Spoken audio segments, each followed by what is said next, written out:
Fala, meu querido estudante, você que fez a prova da Unesp no sábado, dia 8, e está curioso aí não só saber o gabarito, e sim entender aquilo que você acertou, o que errou e por que acertou ou errou, a gente vai fazer a resolução dessas cinco questões que caíram na prova. Né? E você também que está estudando aí para os vestibulares do final do ano, é uma boa oportunidade de aprender um pouquinho mais sobre essas cinco questões.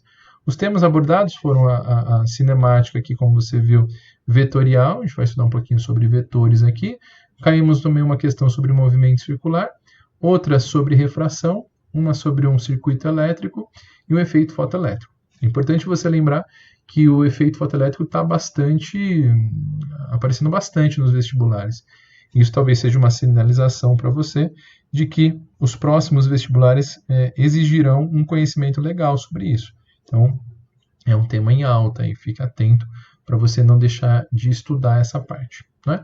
Então, aqui eu coloco para você uma situação de um carro de Fórmula 1 que tem massa 800 kg, já até grifa essa primeira parte aqui, a massa dele vai ser importante, e tem tem velocidades, ele está com velocidade de 90 km por hora, e eles formam aqui na curva um ângulo de 120 graus. De cara aqui eu já olho para isso, para as unidades, ó, unidade de metro por segundo. O aluno que estudou bastante lembra que 90 km por hora é equivalente a 25 metros por segundo. Não fez a conversão, já erra. Né? Então fique esperto, porque ele está perguntando aqui o módulo da variação da quantidade de movimento desse carro. Né? Quantidade de movimento é massa vezes velocidade. Espero que você se recorde dessa equação, né? Esse conceito. Q é igual a mv. E é importante lembrar que a quantidade de movimento aqui tem a mesma direção da velocidade. Então, por exemplo, se a velocidade dele está vindo para cá, a minha quantidade de movimento também vai vir para cá. Ó. A quantidade de movimento desse corpo está vindo para cá. Posso chamar aqui, de repente, de QA.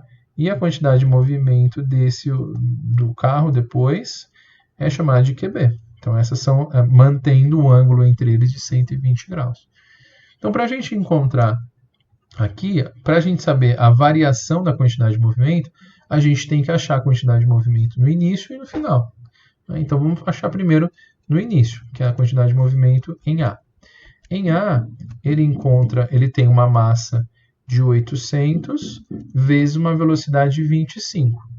Se você fizer essa conta aqui, de 800 vezes 25, você vai achar uma quantidade de movimento de 20.000 quilogramas metro por segundo. Essa é a quantidade de movimento em A. Não é? A quantidade de movimento em B vai ser dada por 800 vezes os mesmos 25. Os dois são iguais, né? Então, a quantidade de movimento que eu tenho em B também vai ser de 20.000 quilogramas metro por segundo. Lindo. Então, a gente já encontrou um tema bastante importante, que é descobrir quanto vale a quantidade de movimento nesse circuito. Dos dois, né? Os dois são iguais, então dá para a gente achar aqui. Aí vamos à pergunta dele, porque ele fala assim, qual que é o módulo da variação da quantidade de movimento? A variação da quantidade de movimento é dado pelo o QB menos o QA.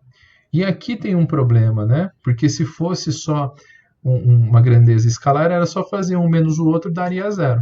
Mas aqui não. Aqui a gente está falando de grandezas vetoriais.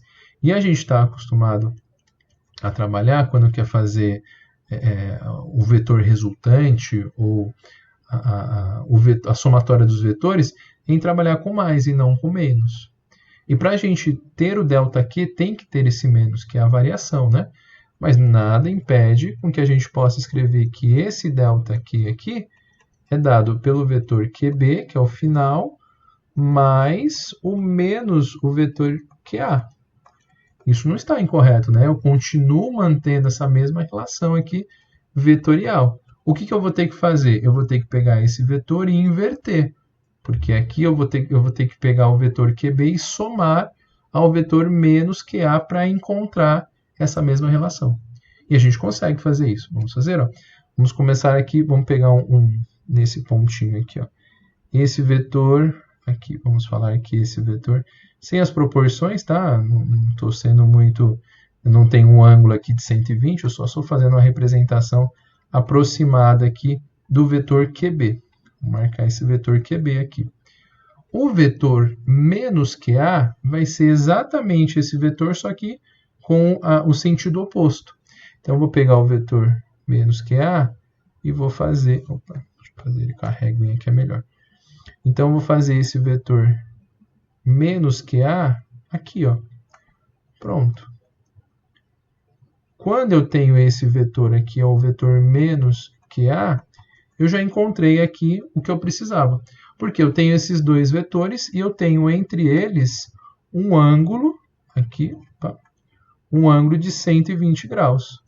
E aí você lembra quando você trabalhava com esses sisteminhas, quando tinha um ângulo oblíquo entre eles? Aí você encontrava que o vetor resultante aqui, vamos fazer até um pouquinho mais fino aqui para caber bonitinho. Então, ó, o meu ΔQ, que é o resultante, é a soma, né?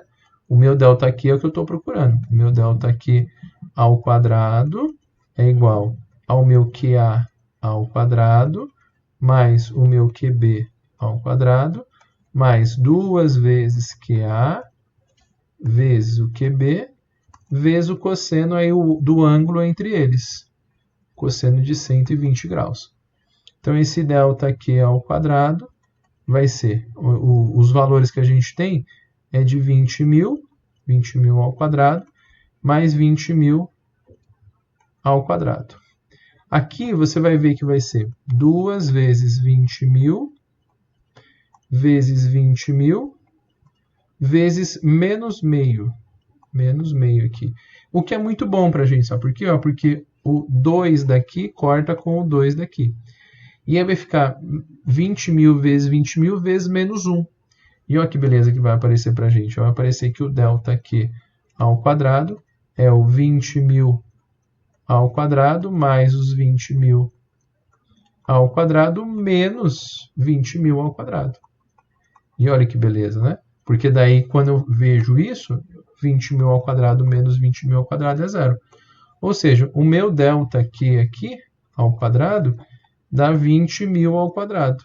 Parece meio vários números, né? Mas quando você tira a raiz daqui, eu descubro que a minha variação da quantidade de movimento, deixa eu diminuir um pouco o tamanho dele, que ficou muito grande. A variação da quantidade de movimento vai ser de 20.000 quilogramas por metro segundo. Pronto. Com esse daqui eu encontro o valor que é o meu vetor resultante. E esse meu vetor resultante com que a gente encontra essa solução, você poderia colocar ele aqui, encaixar aqui, ou fazer a regra do paralelogramo, né? Fica aí muito ao seu critério. E o meu vetor resultante ele vai ser esse daqui. Ó. Pronto. Esse daqui é o meu vetor, o meu ΔQ, o meu vetor resultante aí desses dois.